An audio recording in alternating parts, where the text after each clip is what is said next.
જય શ્રી રામને good morning બધાને. આજે સવારે હું વહેલો જાગી ગયો છું અને આજે મારે પેપર દેવા જવાનું છે. પછી હું કોલેજે જવા માટે નાઈ ધોઈને તૈયાર થઈ ગયો છું અને હવે હું નીકળું છું કોલેજે જવા માટે. પછી હું 4 દિવસ હું પેપર દેવા ગયો પણ આજ 5મા દિવસે 5મું પેપર છે એટલે આજ મને જગ્યા બસમાં મળી.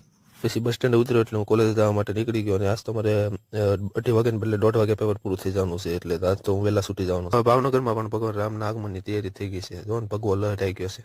પછી હું કોલેજ આવીને ગાર્ડનમાં બેઠો હતી. થોડીક વાર હતી પેપર શરૂ થવાની. પછી પેપર પૂરું થયું એટલે ડાયરેક્ટ હું રિક્ષામાં બેસી ગયો કારણ કે બસ છૂટી જાય એમ હતી. આસપાસ ઊભું ઘરે જવું પડ્યું. રંગોળા છે એટીએમમાંથી પૈસા ઉપાડવાના હતા એટલે મેં પૈસા ઉપાડ્યા. પછી મેં સોડા પીધી. આ જો રંગોળામાં પણ ભગવા રંગની ધજા લહેરાઈ ગઈ. બધું કામ પતાવીને ગાડી શરૂ કરીને હું ઘરે જવા નીકળી ગયો. આજ તો સાંજે જમવામાં ઢોસા હતા એમાં પાછા ઘરે બનાવેલા હતા એટલે મજા આવી ગઈ. પછી મારું કામ હતું એટલે રાત્રે હું રંગોળા ગયો. રંગોળા પણ સિરીઝ મૂકીને રામ ભગવાનના આગમનની તૈયારી થઈ ગઈ છે. રંગોળા કામ પતાવીને હું દેવળિયા જવા માટે નીકળી ગયો. ઘરે આવી ગયો તો પતાસાના પેકેટ ભરવાના હતા કારણ કે લગન ઓર આવી ગયા છે એટલે. પછી નવરો પડ્યો એટલે બાર ભાઈ આટા મારો વ્યવ અને હું વિડીયોને એડ કરું છું. બધાને જય શ્રી રામ. જય શ્રી રામને ગુડ મોર્નિંગ બધાને. આજે સવારે હું વહેલો જાગી ગયો છું અને આજે મારે પેપર દેવા જવાનું છે. પછી હું કોલેજે જવા માટે